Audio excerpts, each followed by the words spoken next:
నేను అపవిత్రమైన పెదవుల గలవాడను, అపవిత్రమైన పెదవుల గల జనుల మధ్య నివసించుచున్నాను, నేను నశించి తిని.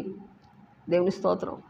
ఎప్పుడైతే ఆ ప్రత్యక్షత లేకపోతే ఆ దర్శనం ఈ భక్తుడు చూశాడో అప్పుడు నేను అపవిత్రత కలిగిన వాడనని గ్రహించాడండి. ఆమేన్. అందుకనే ప్రతి వ్యక్తి కూడాకి ఒక దర్శనం ఉండాలి, ఒక ప్రత్యక్షత ఉండాలి. ఉన్నప్పుడే నేను పాపినని ఒప్పుకుంటాడు. లేకపోతే వాడు ఎలా ఉంటాడంటే భక్తి చేయలేడు. జనములు కట్టు లేకుండా తిరుగుతున్నారంట. ఎందుకంటే వాళ్ళకి దేవోక్తి లేదు, దేవుని దర్శనము లేదు.